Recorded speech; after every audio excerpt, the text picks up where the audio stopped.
This is 15 games in 15 minutes. I'm Nolan, Dalla, your host, brought to you by Pointspreads.ca and Spreads.ca, Canada's newest, friendliest, and most extensive sports betting menu. Let's get right to NFL week number 3. Got a lot of games to go over, and I've got about maybe 6 or 7 picks for you to consider. Here we go. Washington's playing at Cleveland. Cleveland Browns are laying 7. The total is 44.5. The news here is that Washington's played a little better than a lot of people expected. Although they've fallen behind in their first 2 games, 17-0 against Philadelphia, and they fell behind last week, 20-0 at Arizona. This team does have a lot of heart, and they come back under Ron Rivera. So this team's been actually a little better than I think a lot of people expected. They're 1-1. Browns are 1-1. They have a 10-day rest here after whipping up on Cincinnati on the last Thursday night game. The Redskins, though, I think are in a really bad spot here, playing the second consecutive road game. Cleveland with 10 days rest, I think, is probably the better play here. In fact, I don't really want to lay 7 with the Browns, but I think this is the better team with a lot of players at skill positions that I think will cover probably close to 7. I'm very comfortable teasing the Browns down, essentially taking what's called the basic strategy teaser or the Wong teaser, taking the Cleveland Browns at 7 points, teasing them down to -1. And I'll get to the other game in just a moment. So I don't like Cleveland -7, although I lean that way. And then I also like the teaser with the Browns down to -1. The Las Vegas Raiders, coming off a huge win Monday night in week 2, beating the Saints, are traveling now to New England. A really bad spot for the Raiders here because New England's off a loss. They lost a tough game in Seattle last week. The Patriots did, and now they're returning home. That offense has played pretty well under Cam Newton. I think a lot of people are maybe kind of surprised here at the Patriots at the continued the continuity of this team. Obviously, this is a Bill Belichick team, so you know there's not going to be much of a drop-off, if any, here. So I really think the Patriots will rise to the occasion. The Raiders are just in a terribly flat spot, 2-0, playing over their heads. They whipped up on Carolina. I think they surprised a lot of people by manhandling the Saints really for the last 3 quarters of that game. But I do believe the Raiders coming off that big home win, the first game in Las Vegas, and then having to travel to the East Coast for a Sunday start against a really good team off a loss is just going to be too much here. So this is going to be my other side of the teaser. Although they say that experts say not to tease through the 0, and essentially if we're taking New England -5.5, we're teasing through the 0 where they actually are +0.5 point. I don't think that's going to be a factor here, so I will actually take the Patriots plus the 0.5 point with the Cleveland Browns, as I talked about earlier, as one teaser I think is really worth your attention. So I like those 2 games on my first play. Houston's traveling to Pittsburgh. Houston, what a major disappointment at 0-2, while the Steelers are 2-0. But this is what you have to look at on this game. Look at who the Houston Texans have played in their first 2 games. Arguably the best 2 teams in football, the Baltimore Ravens and the Kansas City Chiefs. Now, the problem was the Texans didn't look good. In fact, they looked awful. They certainly have missed Hopkins at the wide receiver position. The offense just looks really in a funk here. O'Brien is already getting there's some criticism of him in Houston for the way he's handled the situation and the play calling there in Houston. So I think that the Texans are a team I normally would like to play here, especially against Pittsburgh, which maybe is, they beat the Jets and the Giants. These are, maybe I said I meant the Broncos. Excuse me. They beat the Broncos and the Giants the first 2 weeks. These are not teams that I think are going to be going to give us a lot of confidence with the Steelers here. The problem is with the Texans, I just wish I was getting more points, maybe 6 or something, and would make me play the Texans here. I'm going to pass this game. I just can't. The Texans defense, there's no excuse for this team giving up 77 points in 2 games, although, again, the competition was very tough. So I lean Houston, and I think a lot of sharp cappers will be on the Houston Texans here in essentially what's already maybe a must-win team for this a must-win for this team, or they've got to certainly play better. because if they get blown out again, it may be a very long season for Houston. So that's no play for me, but I lean to the Houston Texans in that game. The Tennessee Titans are playing at Minnesota. These are two teams that are 0-4 combined against the spread. Now the Titans are 2-0, and the Minnesota Vikings are 0-2, and they've looked absolutely horrible. Tennessee is laying 2.5 to 3. I'm seeing some threes here in Las Vegas on this game as well. The total very high at 49.5, it seems to me. That's because the Minnesota defense doesn't seem to be able to stop anybody. So Minnesota's really got their backs against the wall here. This is, talk about must-wins. This is an absolute must-win for Minnesota playing at home. Tennessee Titans, I'm not so sure. They haven't really looked very good. They're 0-2 against the spread. Played Denver, a very messy two-point win at Denver a couple of weeks ago. And then giving up 30 points to the Jacksonville Jaguars, winning, I think, 34-30, I think was the final there. They did not look good, and they didn't cover against the Jaguars. So either the Titans are just not as good a team as maybe I thought they were, or a lot of people thought they were, or they're going to come to life here. These are two teams that really have underperformed, I think, this season, and one of them certainly is going to win and have a breakout here. Maybe the Vikings, but we'll see. No play for me though, and there's just too many question marks, especially with that Vikings. Offense and defense. Chicago and Atlanta, this is a very interesting game where you have an 0-2 team and a 2-0 team, yet the winless team is favored, laying a field goal, and in some places it's juiced a little high to -3 at -120, and maybe even 3.5 in a few spots. Total is 47.5. Chicago won their first two games by combined 4 points each. The big thing about the Bears is they're running the ball very well. 149 yards in week 1, 135 yards in week 2. This team running the ball, that's what the Bears want. They don't want to have to throw the ball every down, and Trubisky is obviously has issues with the Bears, but this team is 2-0. So I don't think there's a lot of pressure on the Bears here so much, but there's a massive amount of pressure on the Falcons, especially after they blew the game last week. Absolutely blew it. The special teams players and coaches giving up the onside kick to Dallas, blowing a 15-point lead with 5 minutes left. There's no excuse for the Falcons here not to beat the Bears, really. And I think that's why you're seeing this line really kind of if you don't really follow football or handicapping, you'll say, why is the line 3? Well, it's because all the pressure here is on the Falcons, and that Falcons offense has looked damn good. So you've got to give at least the Falcons offense, that side of the ball, a lot of credit. So there's no way that the Bears offense can really keep up with that the Falcons offense. But the question is, will the Bears be able to slow down this team? I think the under is the play here. That's going to surprise some people because it's in the dome. The Falcons throw the ball a lot. They give up a ton of points. But I think Chicago does two things here. They run the ball, and that keeps that clock moving.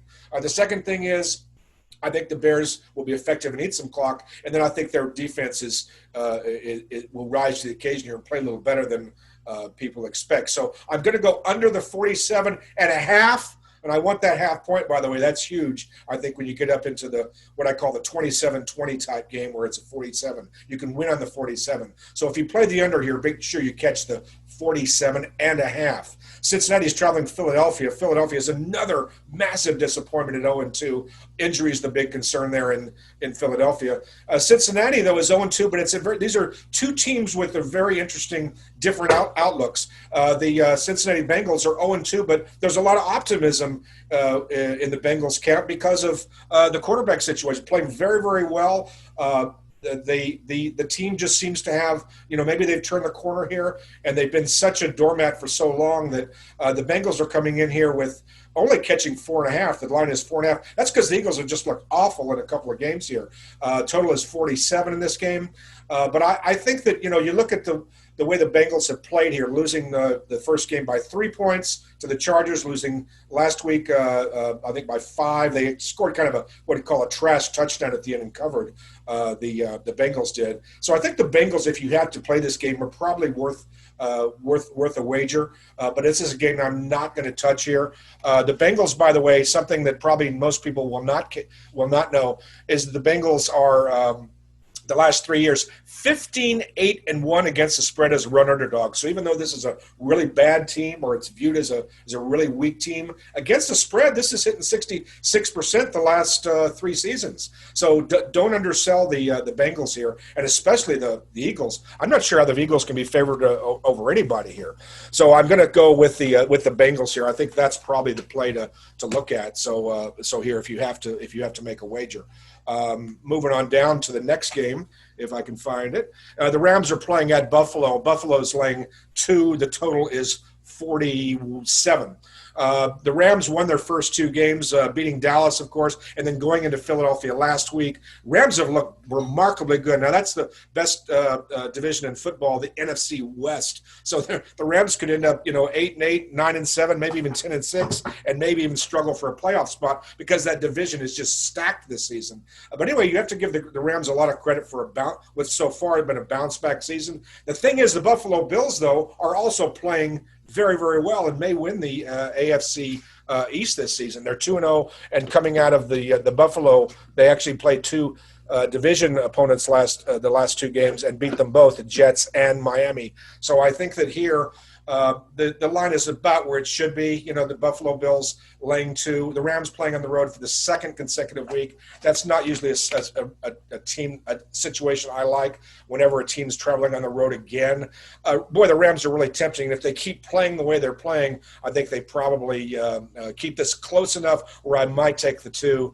But this is not a game that I'm going to be playing. I'm going to pass on this one. San Francisco 49ers playing the New York Giants. The big story here is injuries for both teams. San Francisco's laying 3.5, and the total is at 42. Obviously, Barkley being out, the running back for the Giants, that just decimates what has been a non-existent rushing attack for the Giants in both games so far. I think the figure is 110 yards rushing in 2 games for the Giants. I mean, that's a horrible offensive line. They can't run block. They can't pass block. They can't protect anybody. The wideouts don't get open. Who knows how the Giants might fare if they had an offensive line. But the defense also doesn't really impress me here. Although they did play pretty good against the Bears last week in getting the cover there. The 49ers, though, is not a team that I can back, especially I believe the Garoppolo is going to be out, so we're going to have a backup starting for the 49ers here.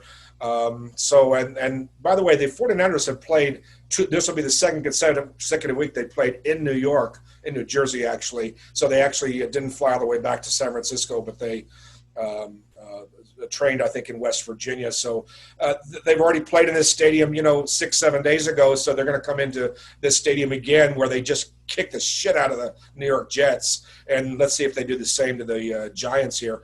I don't really see it. There's just too many injuries, too much variance in this. It wouldn't shock me to see the Giants put something together here and get their first win. But for me, it's going to be no play. Speaking of New York, now we have the Jets traveling into Indianapolis. The Colts are favored by 11.5. The total is 44. The Jets lost their first 2 games by 10 and 18 points respectively. The problem was they were down in both games 21-3 at the half. Coincidentally, 21-3 in both games. This team just starts out slow. They're not prepared. They were playing Buffalo, and then last week they played the 49ers, but they just were out of the game from the opening kickoff. So this is, nobody. I don't know how anybody can play the Jets at this point. That's why they're getting 11.5, though. And if you're, I've always been a contrarian. I've always taken what's called the shit teams, the bad teams, and then that's where the value is supposedly. But this is not a team I want to touch right now with any of my money. Also, the Jets. The problem is the Jets are, as a home dog, are pretty good. They're on the road here, and they're 8-17-1 against the spread the last 26 outings when they're on the highway. So the Jets are just not a good road team, even when they've actually been a pretty good cover machine at home. The Colts, though, this is a team that the offense has just looked phenomenal. If you add up the yardage in the first 2 games, it's almost 2-1 in favor of the Colts. I think something like close to 800 yards of offense. They've only given up like 400 and change. So the Colts had just dominated both games that they played against the Vikings and at Jacksonville, but they lost that Jacksonville game. So the Colts are playing well, and Rivers, I've got to give him some credit. I didn't think that he would adjust this quickly and turn that offense into a machine, but he's done exactly that. So let me give the Colts credit. That's why they're laying him at 11.5. For me, this is a no play, no bet. Carolina Panthers are traveling to the LA Chargers. Chargers just bless their hearts, they played so damn good last week, losing that heartbreaker to the Kansas City Chiefs. No one expected that, especially me. I had the Chiefs in the teaser there. We had the Chiefs. Hopefully you had that too. And we had to sweat that one all the way to the end to get a 58-yard field goal on the final play. But the Carolina Panthers here are just a team that I don't know. This is really the play is the Panthers here. And I'll tell you why in a moment. The line is the LA Chargers 6.5. Total is 44. But again, the Chargers here, two very close games, a 3-point win at Cincinnati, a 3-point loss last week with the Chiefs. This team's keeping it tight. But now the situation is this. They've actually changed their starting quarterback now. It used to be Tyrod Taylor. Now they've gone at the last minute, if you know what happened last week, literally the last second, they started another quarterback because Tyrod Taylor had an injury. It was a medical issue. So now the Carolina Panthers have had 7 weeks to prepare for this quarterback, a different situation, very different quarterbacks here with the Chargers. So now they're going to be able to make some adjustments on defense. The problem is the Carolina Panthers defense is just so damn awful, and they can't stop anybody. So I 6.5. Well, I really want to take that. And here's the reason I think that you may want to consider taking the Panthers. Although I'm not going to do it. I just can't quite do it. If I had 7, I'd probably do it. But 6.5, just not quite enough. And that's the reason is I don't know how we can – a rookie quarterback for the Chargers, a rookie quarterback, he started one game, and they lost that game, is favored over Teddy Bridgewater. Teddy Bridgewater is the quarterback for the Panthers. And Bridgewater's record as a starter on the road is 17-5-1 career. 17-5-1. You want to fade that? So I don't. The problem is the Panthers defense is just absolute garbage. So I'm going to pass on the game, but man, I'm so tempted to take those Panthers. And I got to get my notes here if I can. Move on down. All right, so Tampa's traveling into Denver.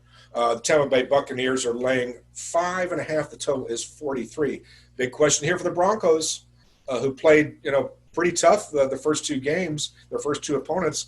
The problem is quarterback Locke is out for 2 weeks, and Driscoll, who's just dismal as a starter, 1-7 record as a starter, is getting the call to take the first snap for the Broncos here. So you've got essentially a quarterback that hasn't proven anything in the NFL taking a snap here taking snaps here for the Broncos. The good thing is the Broncos are at home, and in September the Broncos tend to be a pretty good team. They're 7-3-1 against the spread the last 11 games as a home underdog. In other words, when they're getting points in at Mile High, they rise to the occasion, winning. Essentially are covering 70% of the time. So I would like the Broncos here, especially if Locke was starting.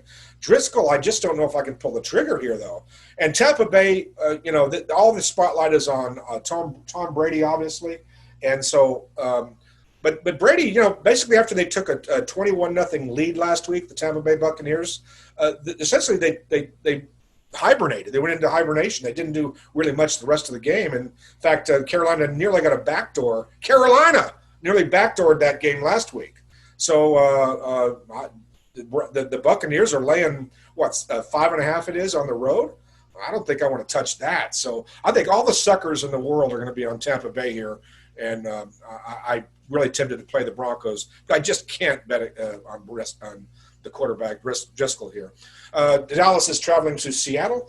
What a game this is going to be. What shocks me is that I normally would talk about the game, the spread, but here's what jumps out at this game on me. The total, 57. I mean, this is like a Super Bowl number with high-octane offenses. And we got a game in Seattle where I'm doing this show on on Friday. I think the weather calls for could be some cloudy and maybe some rain. So I just don't see why this total isn't 53 or somewhere in that range. So I think it's just a bit too high. Obviously, I'm taking the under here. So a lot of the things I tell you about are going to be, tailored toward that. Both offenses have played very, very well this season, scoring a lot of points, I should say. But Dallas was in a catch-up mode all of last week. They fell behind to the Atlanta Falcons, and they had to throw every down. And then they roll up 500 yards of offense. And on paper, the Cowboys' offense looks great because they're playing against a horrifically bad Falcon defense, which is a prevent defense. So, the Cowboys' offense looks awesome. No, they don't. They only scored 17 points last time on the road against the Rams. So I'm not sure the Cowboys are have it figured out yet. The Cowboys should be 0-2 right now. I don't need to get into why. They should be 0-2. This team has really looked horrible, except for one quarter of football, and a complete idiot Atlanta Falcon mistakes here. So this team should be 0-2. Seattle looks like a Super Bowl team, beating the Falcons in the opener, and then just really pounding the Patriots 34-30, I think was the final last week, but they really, I think, looked better than that score indicates. So it just looks like an over, looks like, a lot of points will be scored. But then when you actually look at the number 57, I just think if you're a contrarian, again, you've got to fade this perception of these teams as being really high scoring, which they are. But one of these two defenses may step up. All we need is one to play a good game, and I think we go under this total. So I say under 57 in the Dallas-Seattle game. Detroit's traveling to Arizona to Phoenix, and the Cardinals are laying 6, another very high total at 55.5. And talk about perceptions of teams here. I don't think the Cardinals are quite getting enough credit yet. I mean, if you look at the way this offense has just been rolling, beating the 49ers, and then last week they rolled up, I think it was 20-0, and then they kind of fell asleep in the second half, the Cardinals did, but they could have scored 40 points in that game if they wanted to. So I don't think the Arizona Cardinals are getting nearly enough credit here. They should be laying, I think, 8 or 9 maybe, just based on the way this offense is just scoring at will. And again, the total is very high. So why are they expecting the Lions to score 24 or 27 here? I guess so. The problem is the Lions' second half has just been absolutely awful. The Lions have been outscored 46-17 in the second half. They've actually been prepared. Mike Patricia's had them prepared for the game, covering in both the first halves, or rather covering, in both games in the first halves. But they just fall apart as the game continues on. And so the Lions are a team that maybe I want to look at in the first half, getting, I think, 3.5 or 4 in some spots. Maybe play the Lions there, but I really do think the Cardinals here laying 6. Really, you just almost have to take this because I don't think odds makers are counting how good this offense is. You've got Fitzgerald on one side, Hopkins on the other. Colin Murray is throwing, and they got a good running game, and they have a head coach that's offensive minded. I don't see how the Detroit Lions are going to stop anybody here. I just don't see it. So, I mean, covering 6 here on a very high total. I don't like laying. You know me. I'm a dog and a dog player and a contrarian. But I'm going to lay the 6 here with the Cardinals. So that's my play. I see this game as being very high scoring, and I think Arizona should win it and cover.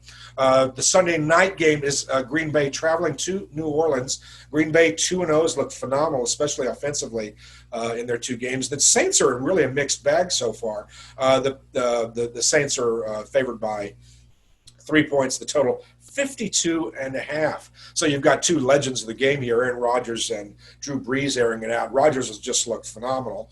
A lot of people thought he was the one who was going to fall back to, going to start showing his age. But it's Drew Brees now that there's some concerns if you read some of the press out of New Orleans and NFL reports about his arm strength and the way he's throwing the ball. Actually, he's throwing a lot more short passes. And you used to see Drew Brees throw these 20, 25-yard bullets across the middle. Of course, he's got some phenomenal wideouts that are talented to catch these balls, but they're not even delivering the ball. He's not even delivering the ball like he was. Now it's only been 2 games. I don't want to overreact. It's still possible that Brees could come alive here and the Saints score 40. That could certainly happen.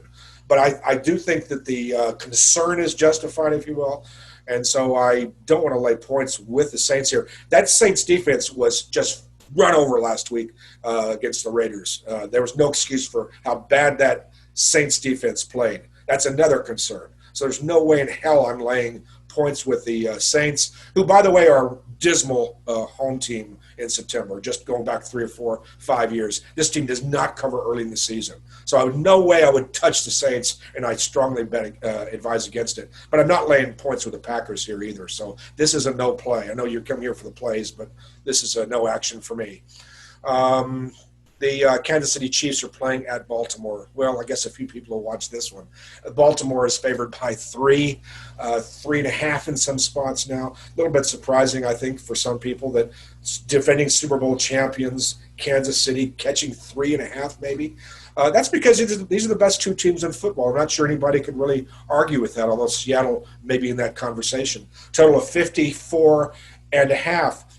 Here's the thing to look at with the Chiefs, who really didn't look great in the first 2 games. Certainly didn't look good last week against the Chargers. Maybe a little bit of a look-ahead situation. But the Chiefs' offense is legendary at this point. And they've converted half of their third down plays this season. Half. So that's always an indication of, they get in a jam and they just convert it. So they've also have, this doesn't sound like a big deal, but it is. And that's the kicker. They've got a kicker that can nail them from 60 in. So, and by the way, Jason Tucker also for the Ravens is no pusher over either. You got maybe the best 2 kickers in the NFL on the field in this game as well. So what a great game this is going to be. The Ravens, though, have been an absolute machine as far as covering, winning in the regular season. I forgot the streak now. It's 15 straight wins in the regular season for the Ravens. So I'm not going to play the side here, but I do think the play here. I do think the play is the under, and I think the reason why is because you actually have 2 very, very good defenses, and running quarterbacks. We know what they can do. I do think Kansas City wants to slow this thing down, and I think you're going to see a lot of the rookie running back. You're going to see a lot of rushing from the Chiefs here. And I both teams know how important this game is as far as perception. Baltimore needs this game a little more, I think, again, in terms of perception, where they know they can beat the best team in football. They've beaten everybody else. They've dominated everybody else to a large extent, but they haven't quite done it against the Chiefs here. So I do think Baltimore's favored for a reason. I think that's justified. I'm not laying the points, but I am going to play the under. I think under 54.5 is worth a wager here, even though you have 2 very, very good offenses, 2 great offenses, but you've got some good defenses too. And I think because this game should be close, I think that probably plays into a situation where we see a 27-24 kind of a game. So those are my plays there. My best bet on the board. Best bet, I'm 2-0 so far. I've been 2 weeks. We had best bet winner in week 1, best bet winner in week 2. I do believe that teaser, if you go all the way to the top of the board here and look at the very first, say, 3 or 4 minutes of the tape, that is the best play. I think that teaser. I think the Browns are going to beat Washington. I also think the New England Patriots are certainly going to beat the Las Vegas Raiders. So I think I would tease those 2 games. That's the Patriots and the Browns. I think that's the best teaser by far on the board. Maybe the Cardinals there too. If you look at that -6 down to that, that's another one to look at. But my best bet is that teaser, the Browns and the Patriots. So I'm Nolan Dalla for 15 games in 15 minutes. We went to probably 30 minutes again. But, more is more here. At Pointspreads.ca, check us out. We have all the sports. We have articles every single day, a lot of analysis. And visit Spreads.ca, especially if you're in Canada, because there's a lot of good promotions now. You can sign on, get bonuses, a lot of cool things there at Spreads.ca. So I'm Nolan Dalla. This is NFL Week 3. Let's win some money, and we'll see you next